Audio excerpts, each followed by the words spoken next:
మహాపరిశుద్ధుడు మహోన్నతుడు మహిమ కలిగిన దేవా, నిత్య నివాసుడు మా ప్రియ పరలోకపు తండ్రి, మీకు వందనాలు, స్తుతులు, స్తోత్రాలు. గడిచిన క్షణం వరకు నన్ను మమ్మల్ని సజీవులుగా ఉంచినందుకు వందనాలు. మరింతవరకు జరిగిన ప్రభా పాటల కార్యక్రమాన్ని బట్టి మీ నామానికి మహిమ తెచ్చుకున్న దేవా, కొద్ది నిమిషాలు తండ్రి నీ వాక్య పాద శాంతికి వస్తూ ఉండగా నీ వాక్యమును బట్టి మా అడుగులు స్థిరపరచండి ప్రభా. నీ వాక్యము చేత మమ్మల్ని ఆదరించండి, బలపరచండి. నీ వాక్యమును బట్టి మాకు సమాధానం దయచేయండి. నీ వాక్యపు ముఖాంతరములో నుంచి ప్రభా మమ్మల్ని మాకు దర్శనము దయచేయండి తండ్రి. మాకు అయా నీ వాక్యము ద్వారా మాకు కనువిప్పు దయచేయండి. ధర్మశాస్త్ర గ్రంథ సంగతులను గ్రహించినట్లుగా నా కన్నులు తెరవమని భక్తుడు ప్రార్థించినట్లుగా తండ్రి, ఈ యొక్క సువార్త ప్రకాశము మాపై ప్రకాశించినట్లుగా మీ కృప దయచేయమని యూట్యూబ్ ద్వారా వీక్షిస్తున్న వారిని కూడా తండ్రి జ్ఞాపకం చేసుకోమని యేసే నామములో ప్రార్థిస్తున్నాము తండ్రి, ఆమేన్. అందరికీ వందనాలండి. చేరవచ్చిన అందరికీ ప్రభు నామములో వందనాలు తెలియజేస్తున్నాను.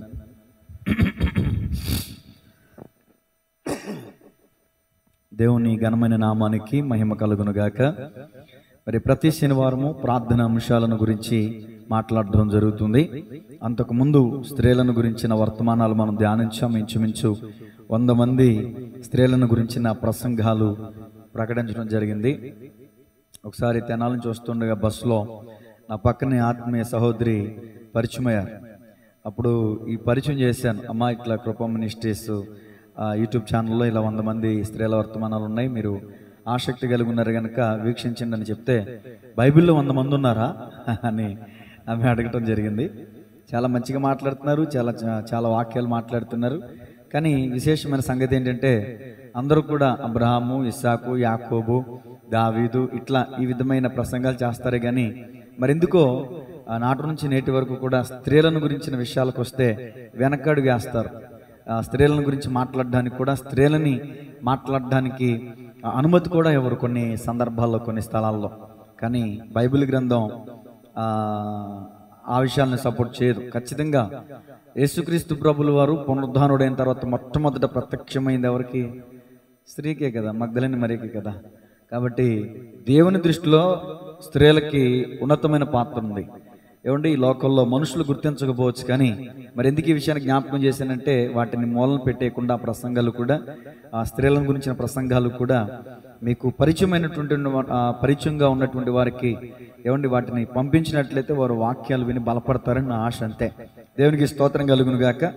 సరే, మరి కొద్ది వారాలుగా ప్రార్థన అంశాలను మనం వింటున్నాం. ఈరోజు 9వ అంశంగా, ప్రార్థన అంశాల్లో నుంచి 9వ అంశంగా చిన్న వాక్య భాగాన్ని ఈరోజు మనం ధ్యానం చేయబోతున్నాం. తక్కువ టైం మాట్లాడతాను. నిన్న చాలా దినం మనం అలసిపోయి ఉన్నాం. అలాగని కాదు, కానీ ఈరోజు అంశం కూడా చిన్న అంశమే. పరిశుద్ధ గ్రంథంలో నుంచి మత్తయి శుభవార్త 18వ అధ్యాయం. ఎక్కువగా ప్రార్థన చేద్దాం ఈరోజు. మత్తయి శుభవార్త 18వ అధ్యాయము 19వ వచనం చదువుతాను, దయచేసి ఆలకించండి. వాస్తవానికి ఈరోజు ఏ విషయాన్ని చెప్పాలంటే, నిన్నటి దినాన్న యేసుక్రీస్తు ప్రభుల యొక్క ప్రాణత్యాగాన్ని మనం జ్ఞాపకం చేసుకున్నాం. మరి ఈరోజు 2వ రోజు, రేపు 3వ రోజు, ఆయన తిరిగి లేచినటువంటి రోజు. మరి ఈరోజు ఏం చెప్పాలంటే, చనిపోయిన తర్వాత ఆయన సమాధిలో పెట్టబడ్డారు కదా, ఆయన ఆత్మ ఎక్కడికి వెళ్ళింది, ఆయన సమాధిలోనే ఉన్నారా, ఈ సంగతులు చెప్పాలి. వాస్తవానికి ఆల్రెడీ నేను చెప్పాను, అది రికార్డ్ అయి ఉంది. కాబట్టి వీలైతే ఆ వీడియోని వెతికి మరలా గ్రూప్లో పెడతాను. సమయం ఉన్నవారు వీక్షించండి. చెప్పిన విషయాలే మరలా చెప్పడం ఎందుకని నా భావన అన్నమాట. కాబట్టి ఆయన ఎక్కడికి వెళ్ళారు, ఏ విధంగా పాతాళంలోనికి వెళ్ళారు, ఏ విధంగా చెరగా పట్టుకుని పోయారు, ఆ పాతాళంలో ఉన్న భాగాలేంటి, ఈ విషయాలన్నీ కూడా గత సంవత్సరం నేను చెప్పాను. కాబట్టి ఆ వీడియోని కూడా వీక్షించండి.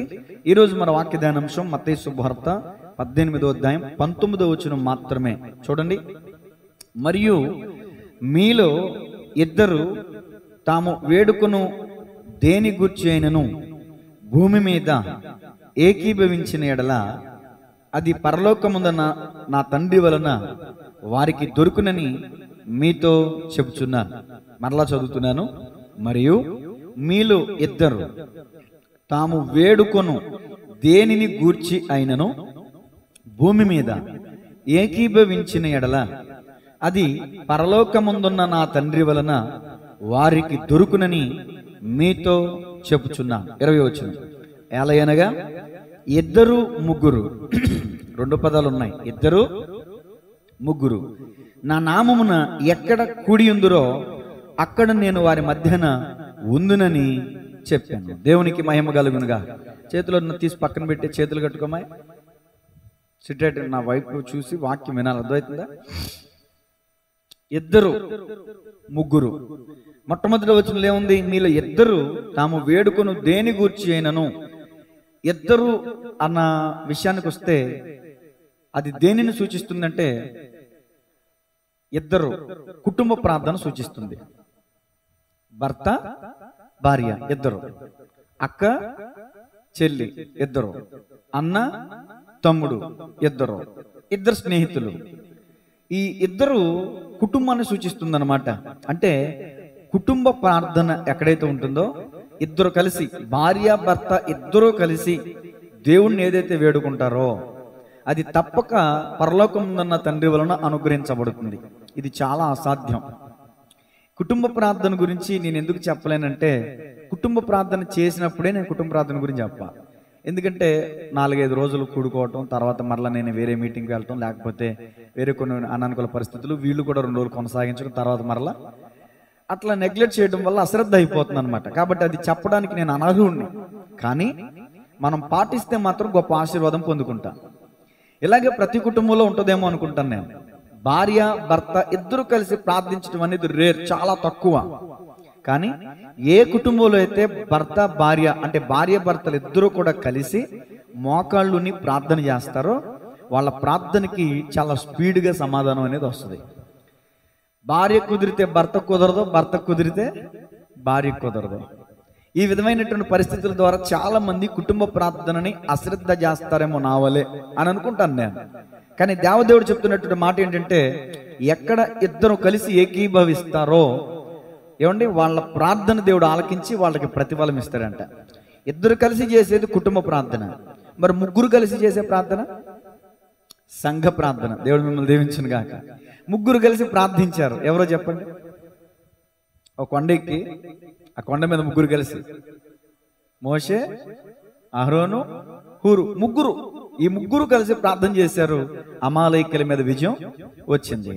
ఎప్పుడైతే మోషే చేతులు బరువెక్కినాయో ఆ చేతులను హూరు అహరోను ఏం చేశారండి? ఆదుకున్నారంట. అది ముగ్గురు కలిస్తే సంఘం, ఇద్దరు కలిస్తే కుటుంబం, ముగ్గురు కలిస్తే సంఘం. అంటే ఇప్పుడు ఈ విషయంలో ఈ వచనంలో మనం నోట్ చేసుకోవాల్సిన పాయింట్ ఏంటంటే, ఏకీభవించి ఇద్దరు కలిసి ప్రార్థన చేశారా, ముగ్గురు కలిసి ప్రార్థన చేశారా అనేది ప్రాముఖ్యమే. కానీ ఈ వచనంలో మనం దేన్ని మనం దృష్టించాలంటే ఏకీభవించి అనే మాటని మనం నోట్ చేసుకోవాలి. చాలా మంది ఈ రోజున కలిసి ప్రార్థన చేస్తున్నారు. మనుషులు కలిసి ప్రార్థన చేస్తున్నారేమో కానీ మనసులు కలవట్ల.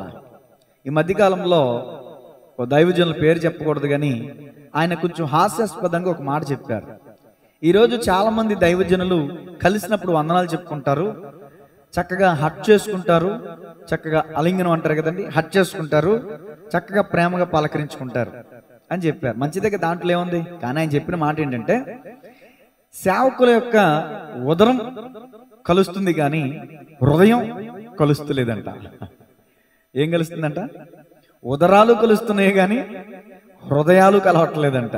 నేను అంటాను, విశ్వాసుల సమూహమైన కుటుంబంలో భార్యాభర్తలైనా, అక్క చెల్లెమ్మలైనా, అన్న తమ్ముళ్ళైనా ఇష్టానుసారం కొట్టేసుకుంటారు. అక్క చెల్లెమ్మలు ప్రతి ఇంట్లో ఉన్నదే. అన్న చెల్లెళ్ళు, అక్క తమ్ముళ్ళు, అన్న చెల్లెలు కొట్టుకుంటామే. ముందు మీరిద్దరు కలిసిమెలిసి ఉండాలి, అది నేర్చుకోవాలి. దేవునికి స్తోత్రం కలుగునుగా. విశ్వాసులే కావచ్చు, సేవకులే కావచ్చు, అన్న చెల్లెలు, అక్క చెల్లెలు, అన్నదమ్ముళ్ళు, భార్యాభర్తలే కావచ్చు, కొట్టుకోవడం కాదు, ఐక్యమత్యమే మహాబలం అన్నారు. ఇక్కడ ఏకీభవించి ప్రార్థించట్లో ఏం కనిపిస్తుంది అంటే ఐక్యత కనిపిస్తుంది, నెంబర్ 1. నెంబర్ 2, ఏక మనసు కనిపిస్తుంది. ఈ రోజున ఎవరికి వారే యమునా తీరే, ఎవరికి వారే యమునా తీరే. వాళ్ళు అట్టే వెళ్తే వీళ్ళు ఇటే వెళ్తారు. వాళ్ళ ఆలోచన ఎలా ఉంటే వీళ్ళ ఆలోచన ఎలా ఉంటుంది. ఏదైనా పని చేద్దామంటే భర్త ఒక మాట, భార్య ఒక మాట, కలవరు. అత్త ఒక మాట, మావ ఒక మాట, కలవరు. అక్క ఒక మాట, చెల్లి ఒక మాట, కలవరు. ఎప్పుడైతే కలిసి పని చేస్తారో ఆ పనిలో అందం ఉంటుంది. ఎప్పుడైతే కలిసి పని చేస్తారో ఆ పని బలంగా ఉంటుంది. నేను అంటాను, కలిసి మనం ప్రార్థన చేస్తే ఆ ప్రార్థన బలంగా ఉంటుంది. ఏకీభవించి ప్రార్థన చేయాలి. ఏకీభవించి ప్రార్థన చేయడం అంటే, దేవునికి స్తోత్రం కలుగును గాక, ఓ సంఘంలో గొలుసు ప్రార్థన జరుగుతుందంట. గొలుసు ప్రార్థన జరుగుతుంటే ఓ సహోదరి ప్రార్థన చేస్తుంది. ప్రార్థన చేస్తున్నంతసేపు పక్కన ఉన్న ఆమె సైలెంట్గా ఉందంట, ఏం మాట్లాడలేదంట. ఎందుకు ఆమె ప్రార్థనలు తగ్గించుకోవాలని చెప్పి, అయ్యా నేను పాపిని, పనికిమాలిదాన్ని, నీచురాల్ని అన్నప్పుడు అప్పుడు దాకా సైలెంట్గా ఉన్న పక్కమ అవును ప్రభువా, అవును ప్రభువా అంటుందంట. అది ఏకీపించడం అంటారా, పొడవడం అంటారా? అంటే ప్రార్థనలో పోట్లాట్లు ఎక్కువైపోతున్నాయి, ప్రార్థనలో సూటిపోటు మాటలు అయిపోతున్నాయి. ఏకీపించడం అంటే అది కాదు. నిజమే, అవును ప్రభు అంటాం మంచిదే. దేనికి అవుననాలి? నేను పాపిని అన్నప్పుడు మనం అవుననాలా? ఆమె ఏదో తగ్గించుకుని ఉంది, నువ్వేం చేస్తున్నావు, నువ్వు రాయేస్తున్నావు ఆవిడ మీద. అలాంటప్పుడు కాదు, ప్రభా మాకు సహాయం చేయి ప్రభా, అవును తండ్రి అని ప్రార్థించి తప్పులేదు. ఒకరు ప్రార్థన చేస్తుంటే వాళ్ళు ప్రార్థన చేస్తున్నప్పుడు నేను ఎందుకు ఏకీభించాలి అని ఎవరికి వాళ్ళే ప్రార్థన చేసుకుంటూ ఉంటారు. అది వ్యక్తిగతంగా ఒంటరి ప్రార్థన చేసుకుంటున్నప్పుడు అది మీ ఇష్టం. కానీ సంఘంలోకి వచ్చిన తర్వాత ఇద్దరు ముగ్గురుగా ఉంటున్నప్పుడు మనందరం కలిసి ప్రార్థించాలి.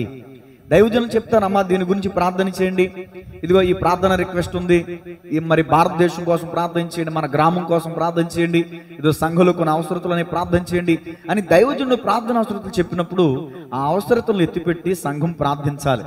అప్పుడు పరలోకమున్నటువంటి తండ్రి అయినటువంటి దేవుడు మెచ్చి ఏం చేస్తాడు, వెంటనే సమాధానం ఇస్తాడు. దేవునికి మహిమ కలుగును గాక.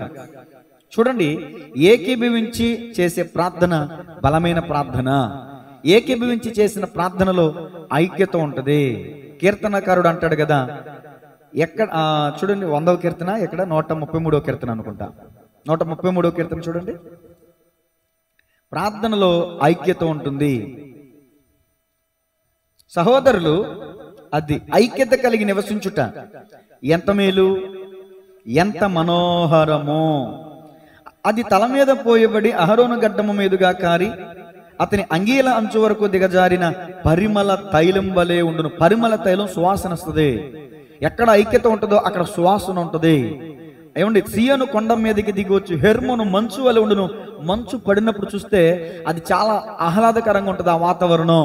అంటే సహోదరులు ఐక్యత కలిగి ఉండటం ద్వారా అంత అందంగా కనిపిస్తారన్నమాట. వాళ్ళ బంధం, ఆత్మీయ బంధం చాలా అందంగా కనిపిస్తుంది.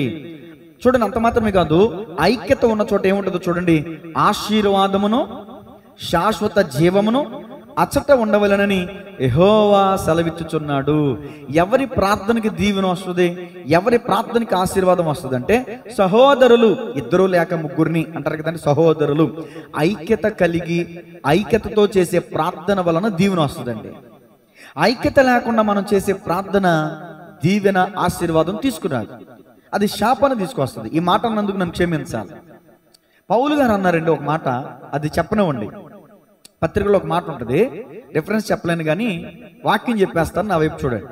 ఏంటంటే పౌలు గారు ఏమంటారంటే, మీరు కూడి వచ్చుట కీడుకే గాని మేలుకు కాదు. ఎందుకని ఆ మాట అన్నాడంటే, మీలో కక్షలను భేదములను ఉన్నవని విన్నాను, అవి కొంత మట్టుకు నిజమని నమ్ముచున్నా. అంటే విన్న వెంటనే నమ్మేలేదైనా, విచారించాడు, అడిగాడు, తెలుసుకున్నాడు, ఆలోచన చేశాడు, పరిశీలన చేశాడు. దాన్ని ఏమంటారంటే ఇంట్రాగేషన్. వాళ్ళందరినీ కనుక్కున్నాడు. పలానా సంఘం ఉంది కదా, కొరింథీ సంఘం అనుకుంటే బహుశా, ఆ సంఘంలో కొంచెం కొట్లాట్లు జరుగుతున్నట్టు విన్నాను, నిజమేనా అని వేరొకరిని అడిగి తెలుసుకున్నాడు, అది నిజమని నమ్మాడు. అప్పుడు ఈ పత్రికలో ఈ మాట రాశాడు, మీరు కూడి వచ్చుట కీడుకే గాని మేలుకి కాదు. సంఘములో సంఘ విశ్వాసులైనటువంటి వారి మధ్యలో ఉండాల్సింది ప్రేమ, ఐక్యత, సమాధానం. అంతేగాని కక్షలు కాదు, కోపాలు కాదు, విమతలు కాదు, భేదాలు కాదు. ఇవన్నీ ఉంటే మనం చేసే ప్రార్థన ఏమండి, ఇదిగో వీటిని ఏమంటారు, ఈ షెడ్ దాటి కూడా వెళ్దాం. ఈ షెడ్ ఆకాశం దాకా కాదు, అసలు షెడ్ దాటి కూడా, అంటే మనం కార్చే కన్నీరంతా వృధా అయిపోతుంది అన్నమాట.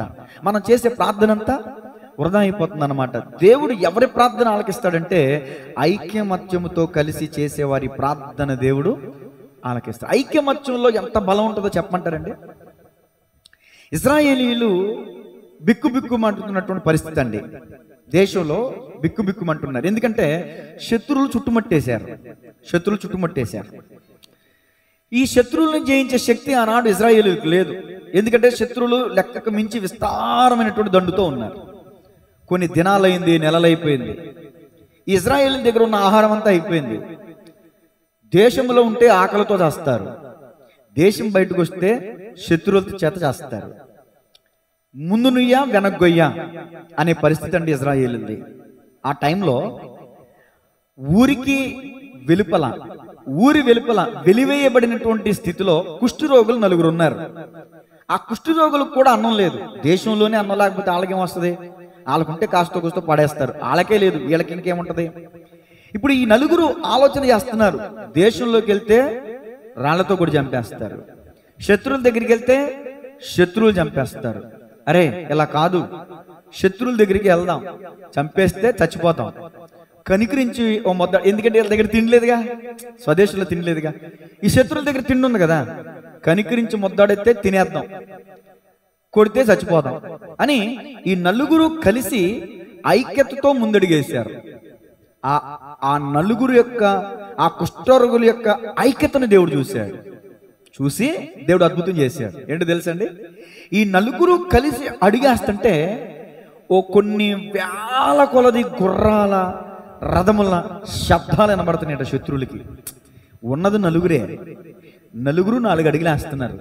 ఈ 4 అడుగుల శబ్దం శత్రువులకి ఎలా వినబడిందంటే, కొన్ని వేల కొలది రథాలు, కొన్ని వేల కొలది గుర్రాలు, సైన్యం వస్తున్న శబ్దం వాళ్ళకి వినబడుతుంటే వాళ్ళ గుండెల్లో భయం మొదలైంది. అరే ఇదేదో మొత్తానికి ఇజ్రాయేలీలు వేరే వాళ్ళతో కలిసి ఏ ఐగుప్తులతో ఇంకొకరితోనో కలిసిపోయి మన మీదకి వచ్చేస్తున్నారు, బతుకుంటే బలిశాక నమ్మకం బతకొచ్చురని ఆ డేరాల్లో సామాను, వాళ్ళ కత్తులు, వాళ్ళ సామాగ్రి, సమస్తం తినే ఆహార పదార్థాలు అన్నీ విడిచిపెట్టి పారిపోయారంట.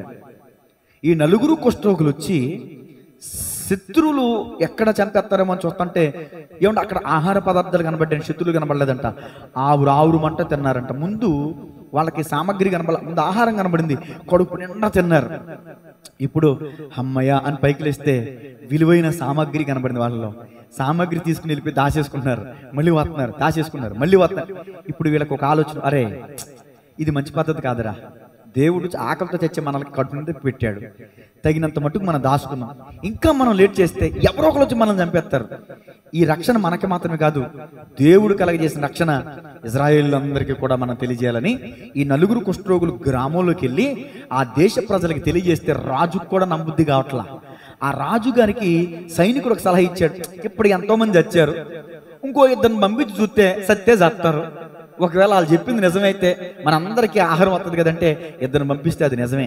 ఇప్పుడు దేశ ప్రజలందరూ కూడా బయటకు వచ్చి ఆ ఆహారాన్ని తిని ఆ సామాగ్రిని దోచుకుని శత్రువుల మీద విజయాన్ని పొందుకున్నారు. దేవునికి స్తోత్రం కలుగునుగా. కత్తి దూశారండి, యుద్ధం చేశారండి, చేయలా. ఇజ్రాయేలీల దేశం పిరికితనంతో భయంతో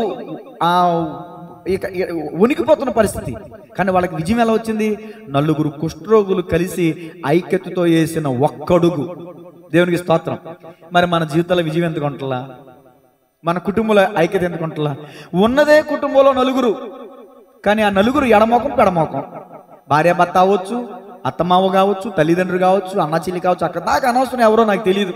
నేను చెప్తున్న మాట ఏంటంటే, కుటుంబంలో ఉన్నదే 4, 4 మాటలు ఇచ్చుకుని ముందుకు వెళ్తుంటే ఆ కుటుంబంలో సక్సెస్ఫుల్ లైఫ్ అనేది ఎక్కడ చూస్తారు? వాళ్ళు ఎవరు చూడలేరండి. అత్త ఒక మాట అంటే కోళ్ళ ఒక మాట అంటది, భర్త ఒక మాట అంటే భార్య ఒక మాట. నేను అంటాను, ఐక్యతతో ముందుకు వెళ్తే విజయం వస్తుంది. ఏకీభవించి అంటే దాని అర్థం ఏంటంటే ఏకీభవించాలి, ఒకరితో ఒకరు ఏకీభవించాలి. ఏకీభవించాలంటే మనసు కలవాలి. ఈ మనసు అనేది కలవనప్పుడు మాట అనేది కలవదు. ఈ మనసు అనేది కలవనప్పుడు ఒకరితో ఒకరు మనం ఏకీభవించడం పొసకలేం. అలాంటప్పుడు విజయవంతమైన జీవితాన్ని మనం చూడలేం. ఇక్కడే పొసగకపోతే, సంఘం అనబడిన క్రీస్తు రాజ్యంలోనే మనం పొసగకపోతే ఒకరితో ఒకరు దేవుని రాజ్యంలోకి మనం ఎలా వెళ్తాం చెప్పండి? దేవునికి మహిమ కలుగునుగా. కాబట్టి యేసు ప్రభుల వారు మనకి ఇచ్చిన నిదర్శనం ఏంటంటే, గొప్ప మాట ఏంటంటే, ఏకీభవించి ప్రార్థన చేయండి, పరలోకమందున నా తండ్రి వలన మీరు అది పొందుకుంటారు. ఎక్కడ 2-3 కూడి ఉంటారో అక్కడ నేను ఉంటాను. పెద్ద పెద్ద మేడమిద్దుల్లో ఉంటాను, విలాసవంతమైన భవనాల్లో ఉంటాను, కొండల మీద ఉంటాను, లోయల్లో ఉంటాను, చెట్ల మీద ఉంటాను, పుట్ల మీద ఉంటాను చెప్పట్లేదు ఆయన. ఎక్కడ 2-3 కూడి మంచి మనసు కలిగి, ఏకీభవించే మనసు కలిగి, ఏక మనసు కలిగి ప్రార్థన చేస్తారో, మంచి మనసు కావాలి దేవునికి. ఆయన మన మధ్యకి రావాలంటే ఉండాల్సింది నిష్కల్మషమైన మనసు, మురికిపోయినటువంటి కుళ్ళు కుతంత్రాలతో నిండిపోయిన హృదయాలు పెట్టేసుకుని బంగారంతో దేవుని బొమ్మలు చేయించేసి ఆ దేవుడి బొమ్మ ముందు యేసుప్రభు బొమ్మే కావచ్చు, బంగారంతో యేసుప్రభు బొమ్మ పెట్టేసి ఇంట్లో పెట్టేసుకుని దేవుడా అని దండం పెట్టేస్తే ఆయన ఉంటాడా? బంగారపు కిరీటమే పెట్టావు, ఆయన ఉంటాడా? ఆయనకు ఉండాల్సింది బంగారం లాంటి మనసు, బంగారంతో పూయబడిన బొమ్మ కాదు. దేవునికి మహిమ కలుగునుగా. ఆయన నీ ఇంటిలో, నీ ఒంటిలో, నీ హృదయంలో ఉండాలంటే, దేవుడు మన ప్రార్థన వినాలంటే, మన మొర వినాలంటే, మన కష్టం ఆయన చూడాలంటే, మన సమస్య నుంచి మనకు విడుదల పొందాలంటే ఐక్యత ఉండాలి, సమాధానం ఉండాలి, ఏక మనసు ఉండాలి. అది బలాన్ని తీసుకొస్తుంది. ఐక్యమత. నలుగురు అన్నదమ్ములు ఓ తండ్రి కథ మనం ఎప్పుడు చిన్నప్పటి నుంచి వింటానే ఉన్నాం. తండ్రి చావు బతుకుల్లో ఉన్నాడు, నలుగురు కొడుకుల్ని పిలిచాడు. ఒరే, మీ నలుగురిలో కొంచెం భేదాభిప్రాయాలు ఉన్నాయని విన్నాను రా, నేను చావబోతున్నాను, నేను చచ్చిపోయిన తర్వాత ఆస్తిపాస్తుల కోసం కానీ దేని గురించి అని మీరు కొట్టుకుని చావమాకండ్రా అని నలుగురికి 4 పొలాలు ఇస్తే వాటిని విరపండ్రంటే తేలిగ్గా విరిపేశారు. ఇప్పుడు ఒక్కొక్కరి చేతిలో 4 పొలాలు పెడితే విరవలేకపోయారు. దీన్ని బట్టి మీకు ఏమర్థమైంది? ఈ 4 పొలల్లా మీరు నలుగురు కలిసి ఉంటే ఎవ్వడం మిమ్మల్ని ఏం చేయలేడురా. ఈ రోజున సంఘం మీదకి శత్రువులు వచ్చి పడుతున్నారండి, సేవకుని మీదకి శత్రువులు వచ్చి పడుతున్నారండి, మతోన్మాదులు వచ్చి పడుతున్నారండి. కారణం ఏంటి తెలుసా అండి? సంఘాల మధ్యలో సమాధానం లేదు, సంఘాల మధ్యలో ఐక్యత లేదు. సేవకుల కుడుకులు ఇది మాట్లాడాలనుకున్నాను కానీ సమయం లేక నేను మాట్లాడలేకపోయానండి. ఒక మాట చెప్పమంటారండి, సౌలును అభిషేకించి దేవుడు రాజుగా నిలబెట్టుకున్నాడు. సౌలు అభిషేక్తుడు, సౌలు దేవుని సేవకుడు. ఈ సౌలు ఆజ్ఞాతిక్రమించటం వల్ల తృణీకరించబడ్డాడు. సౌలు యందు దేవుడు బాధపడ్డాడు. సౌలును పక్కెట్టేసి దేవుడు తన చిత్తానుసారమైన మనిషిని కనుగొని గొర్రెల కాపరిగా ఉన్న దావీదుని ఎన్నుకుని నాతాను ప్రవక్తని పంపించి దావీదుని అభిషేకించంటే దావీదుని అభిషేకించాడు. చిన్నవాడో పెద్దవాడో పక్కన పెట్టాడు. వయసుతో సంబంధం లేదండి. దేవుని సేవ చేయడానికి చిన్నవాడా పెద్దవాడా అనే తారతమ్యం లేదు. దేవుని అభిషేకం ఉందా లేదా అనేది ప్రాముఖ్యం. చిన్నవాడైన సమూయేలు అండి, చిన్నవాడు దేవుని మందిరంలో ఉన్నాడు. పెద్దవాడండి ఏలి గుమ్మం బయట ఉన్నాడు, అంటే దేవుని సన్నిధికి దూరంగా ఉన్నాడు. ఎవరితో మాట్లాడాడు దేవుడు? పెద్దవాడైన ఏలీతో మాట్లాడాడా? చిన్నవాడైన సమూయేలుతో మాట్లాడాడా? సమూయేలుతో మాట్లాడాడు. చిన్నోళ్ళు కదా అని చిన్న చూపు చూస్తారు చాలా మంది. సార్ అది నా సబ్జెక్ట్ కాదు కానీ సౌలు అభిషక్తుడే, దావీదు అభిషక్తుడే. సౌలుని దేవుడు ఎందుకు ఎన్నుకున్నాడు? ఇజ్రాయేలును రక్షించాలి ఫిలిస్తీన్ల చేతిలో నుంచి, ఫిలిస్తీన్లు తరమాలి, ఫిలిస్తీన్లతో యుద్ధం చేయాలి. అవునంటారా కాదంటారా? కానీ ఫిలిస్తీన్లు తరవటం మానేసి ఎవరిని తరవటం మొదలెట్టాడు? దావీదుని తరవటం మొదలెట్టాడు. ఆ రెఫరెన్స్ ఇప్పుడు నేను మీకు చూపించలేను కానీ దావీదుని తరుముతుంటే వెనకాల నుంచి ఒక వార్త వచ్చింది, సౌలు ఫిలిస్తీన్లు వచ్చి మన దేశం మీద పడ్డారు. ఎందుకు పడ్డారు? నీ దేశాన్ని నువ్వు రక్షించుకోకుండా, శత్రువుల మీదకి వెళ్ళి యుద్ధం చేయకుండా, నీకు కుడిభుజంగా ఉన్నటువంటి, నీకు సహకారంగా ఉన్నటువంటి, ఒకప్పుడు నువ్వు ఏడవలేకపోతే ఈ మాట అన్నందుకు నన్ను క్షమించుగాక దేవుడు, ఒకప్పుడు గొల్యాతును చూసి బిక్కుబిక్కులు ఆడిపోతా ఉంటే దావీదు వెళ్ళి దేవుని పక్షంగా గొల్యాతును పడగొట్టిన వాడు చిన్నవాడైనటువంటి దావీదు కదా. ఆ దావీదును తరుగుతున్నావేంటి? అంతే కదండి. సౌలు దావీదు కలిసుంటే ఫిలిస్తీన్లో ఒక్కడు కూడా మిగిలి ఉండేవాడు కాదు. సౌలు దావీదు ఇద్దరు కలిసి పనిచేస్తే అసలు శత్రువులు నామరూపాలు లేకుండా అయిపోయేవాడు. ఎందుకు ఈ రోజున శత్రువులు క్రైస్తవులను తరుముతున్నారో తెలుసా?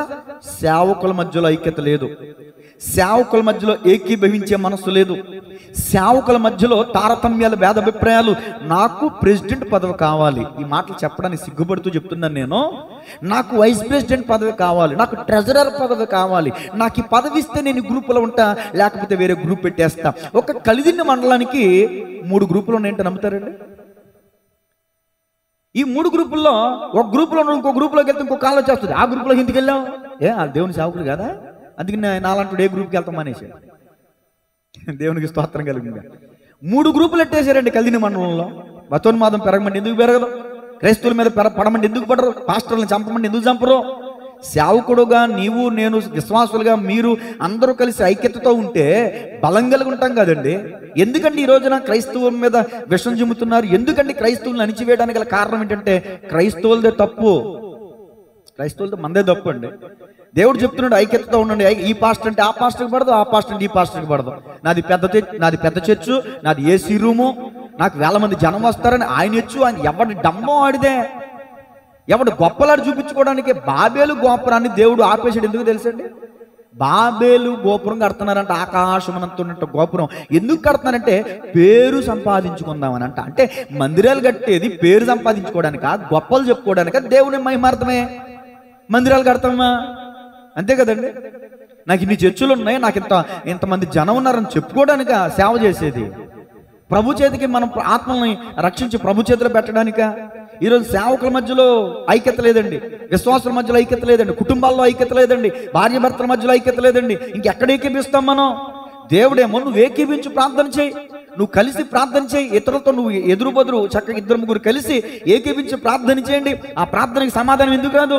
నా పరలోకముందు నా తండ్రి వలన మీరు సమాధానం పొందుకుంటాడంటాడు ఆయన. మనకు సమాధానం రాదు, ప్రార్థనకి సమాధానం కూడా రాదు. మనం సమాధాన పడితేనే దేవుని వద్ద నుంచి మనకు సమాధానం అవుతుంది. సమాధానపరుచువారు ధన్యులు, వారు దేవుని కుమారులు అనబడతారు. సమాధానం లేకుండా, ఐక్యత లేకుండా, ఏక మనసు లేకుండా, మనసులు కలవకుండా చేసే సేవా వృధానే, చేసే భక్తి వ్యర్థమే, చేసే ప్రార్థన వ్యర్థమే. ఏమండి, మనం చేసే భక్తి అంతా వేషధారనే. ఒక మాటలో చెప్పాలంటే, నిన్నగాక మొన్న ఈ విషయం చెప్పకూడదు, కొంచెం పర్సనల్ విషయం, సగం చెప్తాను సగం చెప్పను. ఓ పెద్ద ఆయన నాకు కంటబడి, అయ్యా నా భార్య ప్రార్థన చేస్తే కన్నీరు ఎరులై పారిపోద్దయ్యా, ఆ వాడికట్టంతా వినబడిపోద్దయ్యా, వాక్యం భలే చదువుద్దయ్యా, నాకు వాక్యం కూడా రాదయ్యా, కానీ కొన్ని సంవత్సరాలుగా నా భార్య నన్ను దూరం పెట్టిందయ్యా, నా భార్యకి నాకు సమాధానం లేదయ్యా. పైకి మళ్ళీ బైబిల్ చదువుద్దంట, వాళ్ళు కన్నీరు చేసి ప్రార్థన చేద్దంట. ఏం ఉపయోగం? ఆయన చెప్పిన సమస్యను బట్టి కొరింథీ పత్రిక 7 కొరింథీ 7వ అధ్యాయం 1 నుంచి 10 వచనాలు మీ భార్యతో చదివి దానికి అర్థం చెప్పమనండి అన్నాను. ఈయన గారు వెళ్ళి చదవమన్నాడంట. కొరింథీయులకు రాసిన మొదటి పత్రిక 7వ అధ్యాయం 1 నుంచి 10 వచనాలు చదువుతుంటే అక్కడక్కడ మింగేస్తుందంట మాటలు. ఈయనకేమో చదువు రాదు. మళ్ళీ ఫోన్ చేశాడు, ఏమందండి మీ ఆవిడ గారు చదివారా, సమాధానం చెప్పారంటే, ఏం చెప్తామయ్యా, అక్కడక్కడ మింగేస్తుంది, తగిలేసి ఉంటుంది గట్టిగా. వాక్యం కడ్గం మరి, దూసుకుపోదాం మరి. నువ్వు భర్తతో సమాధానం లేకుండా భర్తను దూరం పెట్టేసి ప్రభు ప్రభు ప్రభు ఏమంటే అవతల బొమ్మంటాడు దేవుడు. దేవునికి స్తోత్రంగా. కనుక నువ్వు భర్తతో సమాధానం పడి ముందు, నువ్వు భర్తతో ఏక మనసు కలిగి ఉండి ముందు, భర్తను ప్రేమించవు కానీ కనిపించే భర్తను ప్రేమించవు కానీ కనిపించని దేవుని ప్రేమించేస్తానంటే ఎట్ట కుదురుద్ది? అందుకని దేవుడు అంటాడు, ముందు నీ సహోదరుని ప్రేమించు, నిన్ను వల్ల నీ పొరుగువాన్ని ప్రేమించు, ఆ తర్వాత నువ్వు దేవుని ప్రేమిద్దుగా. దేవునికి స్తోత్రం కలిగి. ఈయనకి చదువు రాదని అంటండి, ఆమె సగం చదివి సగం మింగేస్తుందంట. దేవునికి మహిమ కలుగునుగా. అలాంటి ఆయన ఎంతో వేదంతో చెప్పాడండి. ఆయన 62 సంవత్సరాలు టాపి పనికి వెళ్తాడు ఆయన. ఏమండి, చాలా భయంకరమైన పరిస్థితి. ఏక మనసు లేదు, ఏక అభిప్రాయం లేదు రోజున ప్రజల్లో, సంఘంలో, విశ్వాసుల్లో, సేవకుల్లో. చూడండి, అపోస్తుల కార్యాల మొదటి అధ్యాయం 14 వచనం. ఎక్కడ దేవుని కార్యం జరుగుతుందో తెలుసా అండి? చాలా చిన్న ప్రసంగం అనుకున్నాను కానీ దేవునికి మహిమ. అపోస్తుల కార్యాలు మొదటి అధ్యాయం 14 వచనం. వీరందరూ వీరితో కూడా కొందరు స్త్రీలను, యేసు తల్లి అయిన మరియయు ఆయన సహోదరులను ఏ మనసు అంటమ్మా? ఏక మనసుతో ఎడతెగక ప్రార్థన చేయుచుండిరి. ఎడతెగక ప్రార్థన చేయుచుండిరి. ఏక మనసు అనే మాట నోట్ చేసుకోండి. ఏకీభవించాలంటే మనసులు కలవాలని చెప్పాను. మనసు కలిసినప్పుడే ఏకీభించి ప్రార్థన చేస్తారు. ఏకీభవించి ఏక మనసుతో ఒక్కదాని యందే మనసు ఉంచారంటే వీళ్ళందరూ.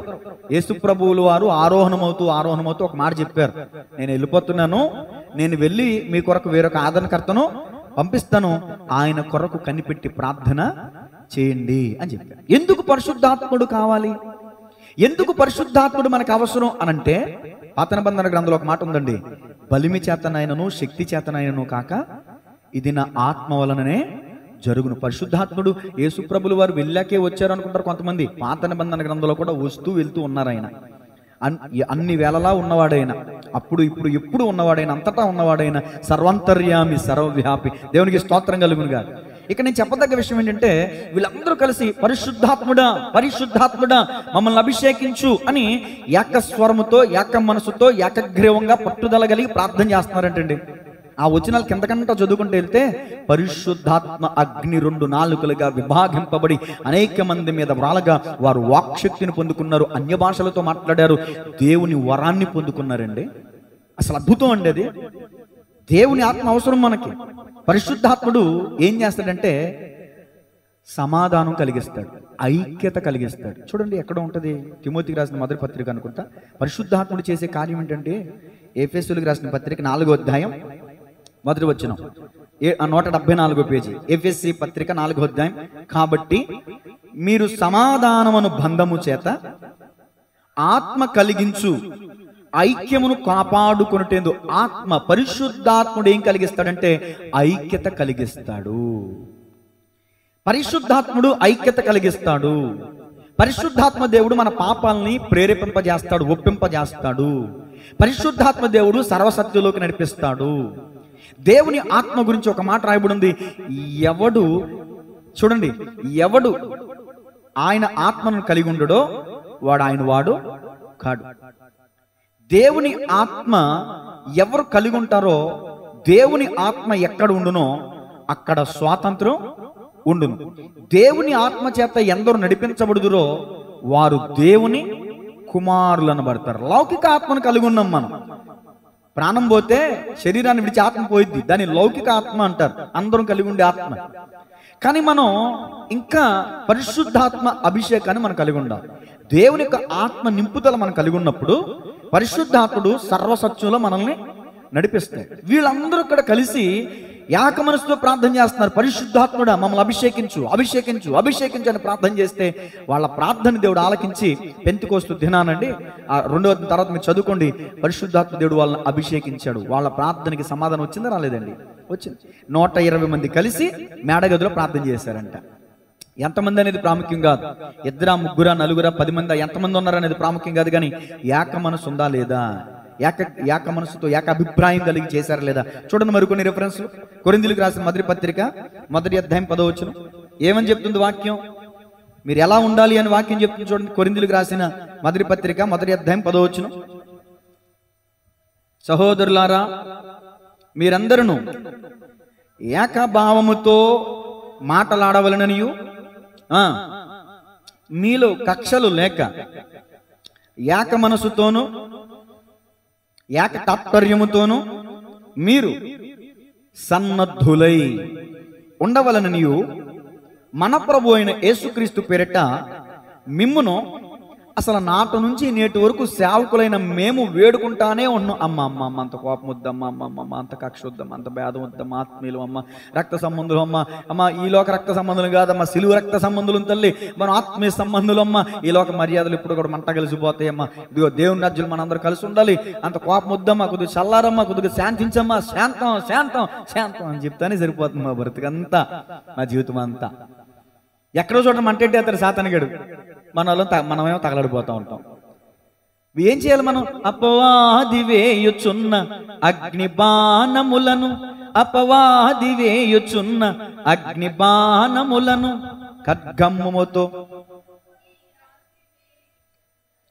ఖడ్గము వలె ఎదుర్కొని ఆర్పివేయుచున్నది నీ వాక్యమే నన్ను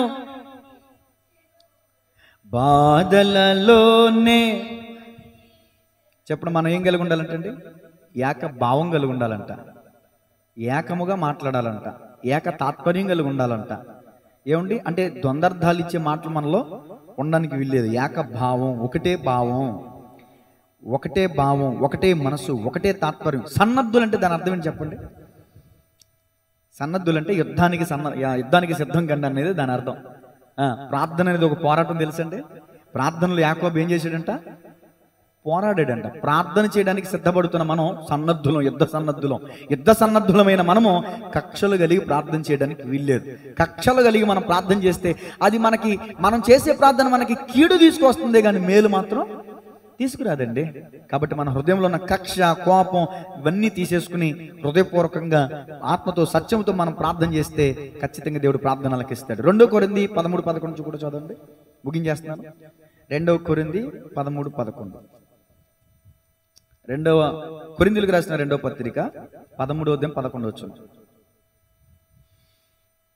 తొదకు సహోదరులారా సంతోషించుడి, సంపూర్ణులయుండుడి, ఆదరణ కలిగిండుడి. అదిగో రాసుకొని నోట్ చేసుకోండి. ఏక మనస్సు గలవారయుండుడి, సమాధానంగా ఉండండి. ప్రేమ సమాధానములకు కర్తయగు దేవుడు మీకు తోడయుండునుగాక. పవిత్రమైన ముద్దు పెట్టుకొని ఒకరికి ఒకరు వందనములు చేసుకొని. ప్రతి ఆదివారం వాక్యానికి ముందు షేకండి ఇచ్చుకోండమ్మా, ఒకరికొకరు ప్రైజ్ లార్డ్ చెప్పుకోండమ్మా అంటాను. ఎందుకని? ఏమన్నా మనసు ఉంటే తీసుకుంటారని. అలా ప్రేమతో పలకరించుకోవాలి.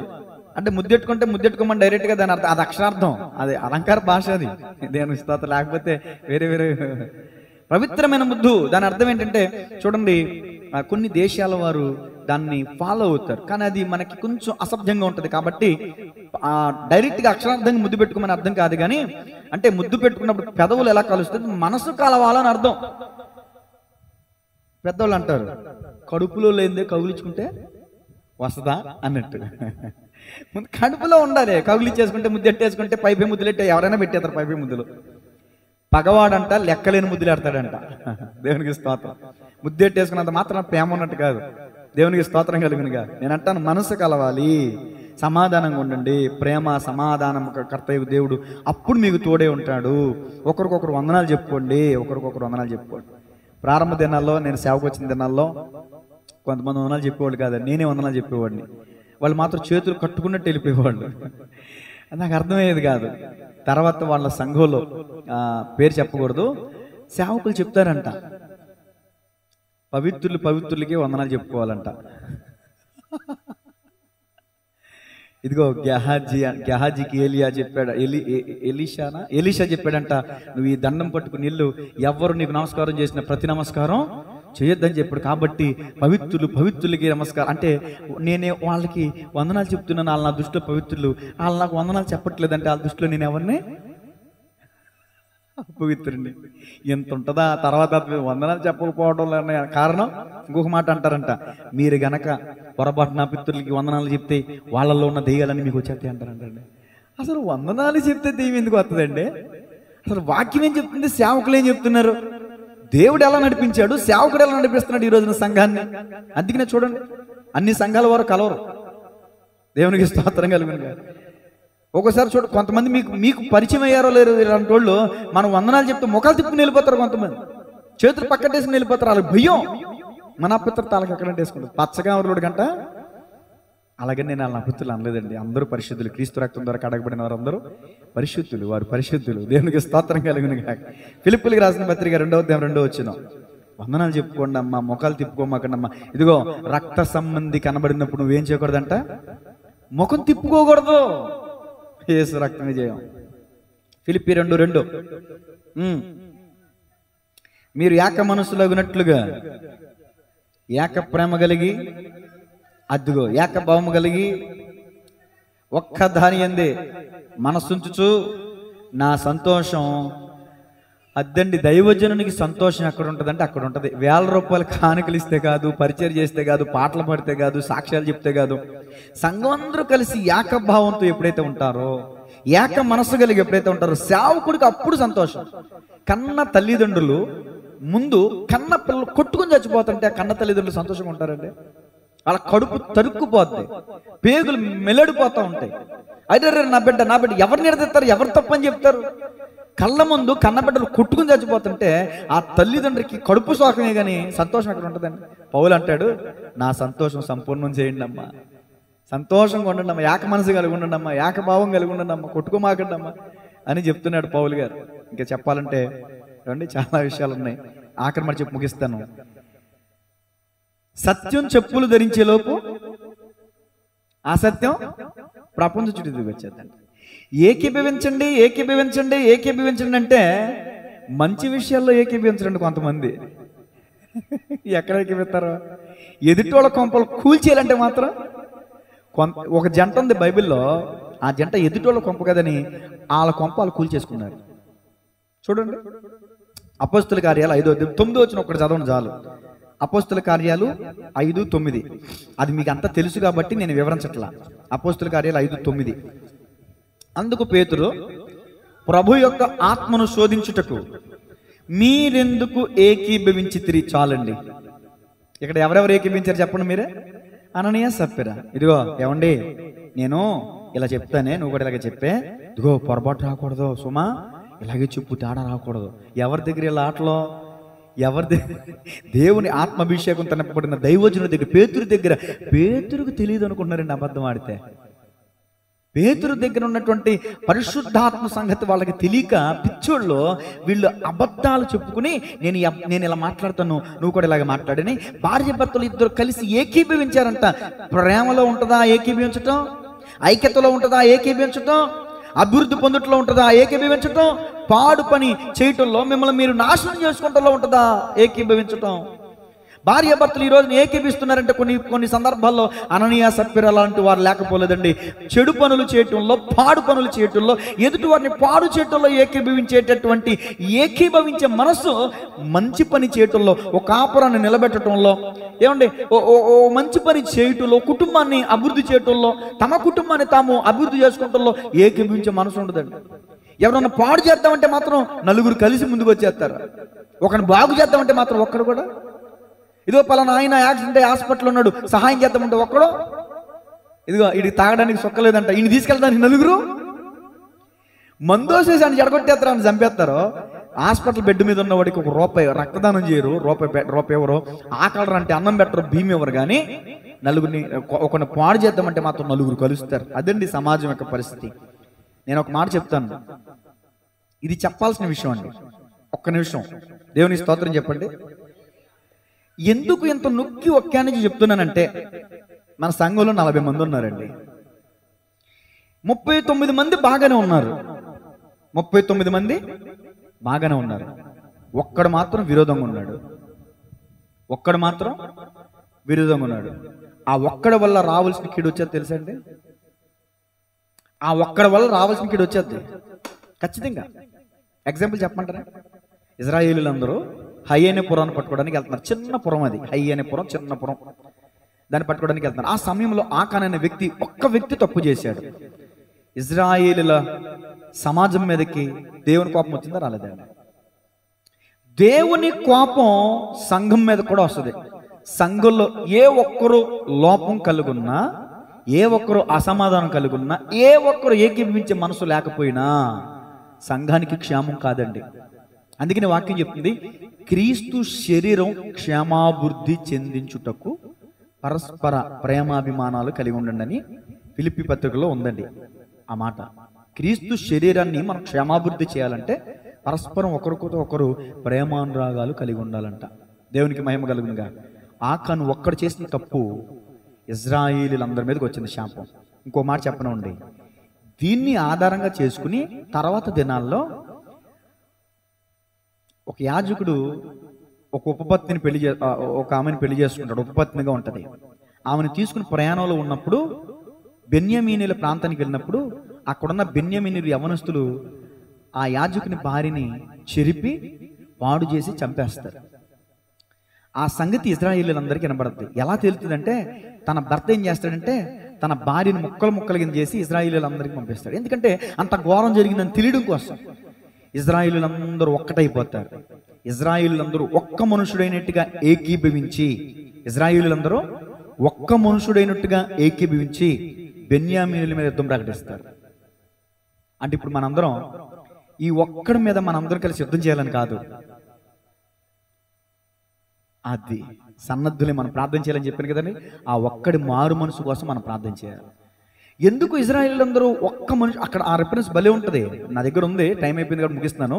ఇజ్రాయేలీలందరూ ఒక్క మనుషుడైనట్టుగా ఏకీభవించి బెన్యామీనులతో యుద్ధం ప్రకటించారంట. ఎందుకో తెలుసా ఇలా భయం? ఇప్పుడు వాళ్ళని గనక గద్దించకపోతే, హెచ్చరించకపోతే, ఆ పాపాన్ని పరిహరించకపోతే దేవుని కోపం ఇజ్రాయేలీలందరి మీదకి వస్తుంది. ఒక్క బెన్యామీను గోత్రం తప్పు చేస్తే మిగిలిన 11 మంది గోత్రాల మీదకి ఏం వస్తుందండి? దేవుని కోపం వస్తుంది. అందుకని ఈ 11 గోత్రాల వారు జాగ్రత్త పడ్డారు. కాబట్టి మనందరం ఇప్పుడు జాగ్రత్త పడదాం. మనలో కోపం కానీ, కక్షలు కానీ, భేదాలు కానీ ఉంటే తీసేసుకుందాం. దేవుని కోపం సంఘం మీదకి వస్తుంది. అలా రాకుండా ఉండాలంటే మనం ఏకీభవించి ప్రార్థన చేయాలి. తలలో ఉంచని ప్రార్థన చేస్తాను. సమయం 9 గంటలైంది కనుక ప్రార్థన చేసి ముగిస్తాను. కొద్ది నిమిషాలు ఎవరికి వారే ప్రార్థించండి. మన దేశం కొరకు, మన రాష్ట్రం కొరకు, మన గ్రామం కొరకు, ఇరుగు పొరుగు వారి కొరకు, వ్యాపారస్తుల కొరకు, ఉద్యోగస్తుల కొరకు, పెళ్లి కావలసిన బిడ్డల కొరకు, పెళ్ళై బిడ్డలు లేనటువంటి వారి కొరకు, గృహాలు లేనటువంటి వారి కొరకు, ఇలా అనేక ఇబ్బందులు, రోగాల చేత, అప్పుల చేత పీడింపబడుతున్నటువంటి వారి కొరకు, అనేకుల కొరకు మనం ప్రార్థించవలసి ఉన్నది. ఈ యొక్క ఉపవాస ప్రార్థనలో మనం జ్ఞాపకం చేసుకునవలసి ఉన్నది. కాబట్టి కొద్ది నిమిషాలు ప్రార్థన చేద్దాం. ఇప్పుడు చెప్పినట్లుగా ఏకీభవించి ప్రార్థన చేద్దాం. ఏక మనసుతో కలిసి ప్రార్థన చేద్దాం. ఏకీభవించి అంటే మనసులు కలిస్తేనే కానీ మనం ఏకీభవించలేం. పెదాలతో మనసులు కలవాలి. ప్రభా, నా మనసులో ఇలాంటి విరోధ భావం ఉంది ప్రభా, ఇది పలానా వారి మీద ఈ విరోధ భావం ఉంది ప్రభా, ఈరోజు ఈ వాక్యం ద్వారా నేను దాన్ని తీసేసుకుంటున్నాను, ప్రేమతో పలకరిస్తాను. ఇదిగో ప్రేమతో, ఇదిగో పవిత్రమైన ముద్దు పెట్టుకుని, ఇదిగో ప్రేమతో ఒకరినొకరు పలకరించుకోండి.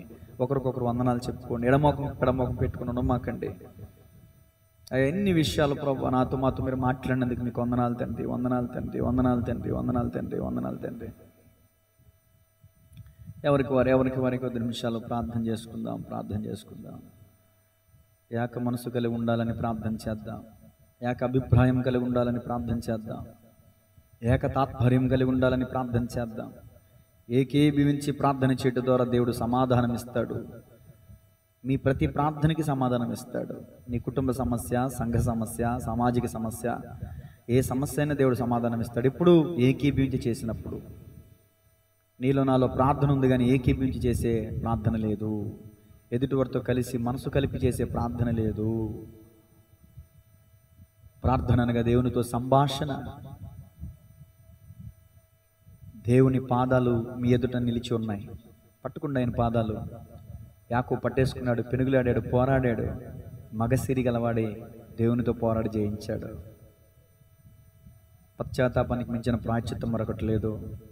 కన్నీరు విడిచి, ప్రభువా నాలో ఏక మనసు లోపించింది ప్రభువా, లోపించింది నాయన. క్రీస్తు యేసునకు కలిగిన మంచి మనసు మాకు దయచేయండి ప్రభువా. ప్రేమ కలిగి సత్యము చెప్పుచు క్రీస్తు వలె ఉండుటకు అన్ని విషయాలలో ఎదిగే భాగ్యం మాకు దయచేయండి ప్రభువా. శారీరకంగా భౌతికమైన ఎదుగుదల కాదు, ఆత్మీయ ఎదుగుదల ఉండాలని ఆశిస్తున్నాను ప్రభువా. నీ సేవకునిగా సంఘ సమక్షంగా ప్రార్థిస్తున్నాను. పౌలు బతిమాలుతున్నాడు ఆనాడు సంఘాన్ని, ఈనాడు సేవకులు కూడా బతిమాలుతున్నారమ్మా, మంచిగా ఉండండి అమ్మా. హల్లెలూయా, హల్లెలూయా, హల్లెలూయా.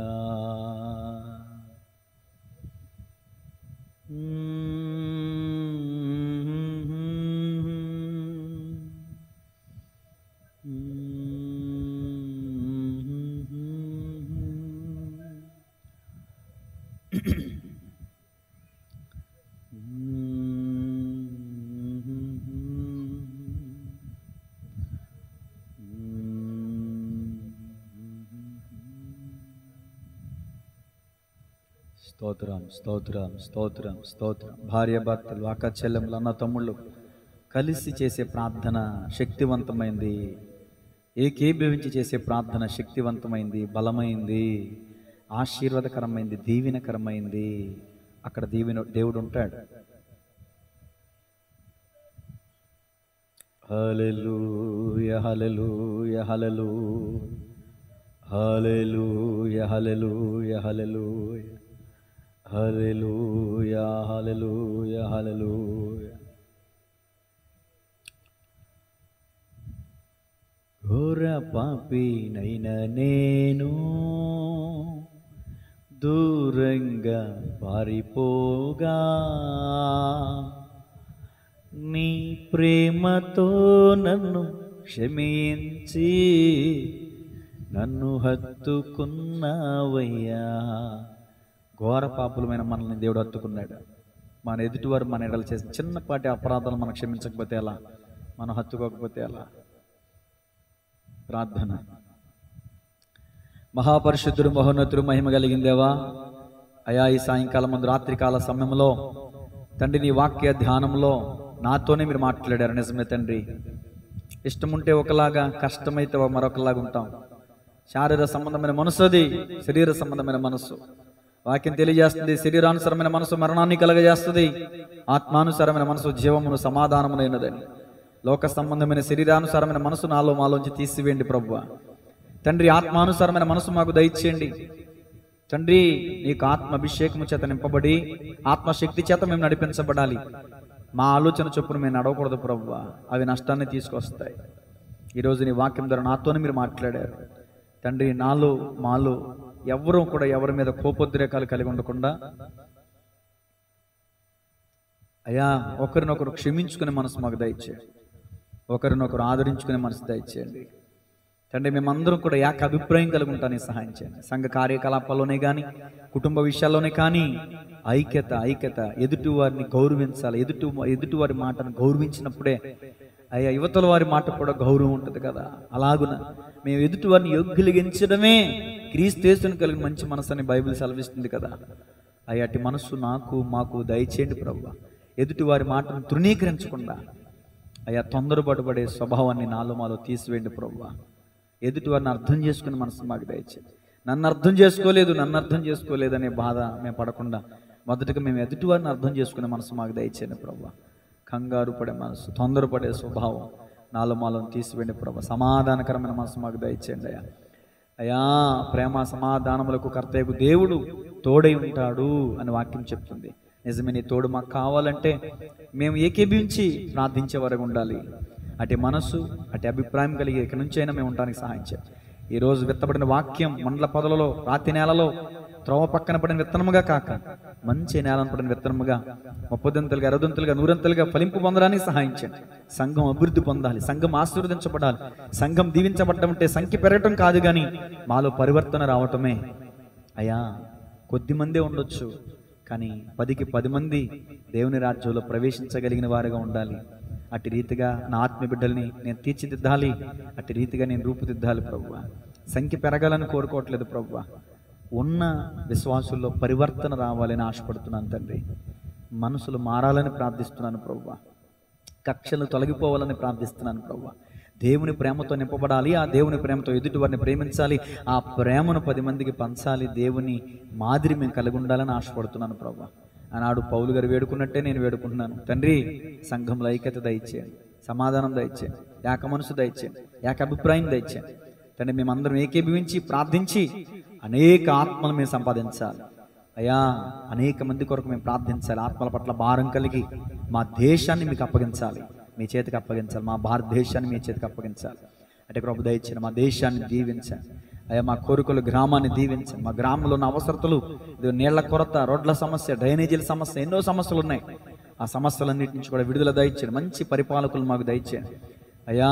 నీ కృప చేత సర్వ సమృద్ధిని మాకు దయచేయమని, కుటుంబంలో, సంఘములో, మా గ్రామంలో ఎక్కడ ఎలాంటి కొరతలు అయ్యా, ఎలాంటి లోటుపాట్లు లేకుండా సర్వ సమృద్ధిని కలిగించమని యేసయ్య నామములో ప్రార్థించి అడిగి వేడుకొంచున్నాము తండ్రి, ఆమేన్. తండ్రి అయిన దేవుని ప్రేమ, కుమారుడైన యేసుక్రీస్తు ప్రభుల వారి కృప, పరిశుద్ధాత్మనికమైన సహవాసం కూడొచ్చిన బిడ్డలందరికీ, కృపామనిషి సంఘానికి, యూట్యూబ్ ద్వారా వీక్షిస్తున్న వారికి, సకల కోటి పరిశుద్ధులకును సదాకాలము తోడే ఉండి నడిపించి బలపరచి స్థిరపరచునుగాక. ఆమేన్. God bless you all. అందరికీ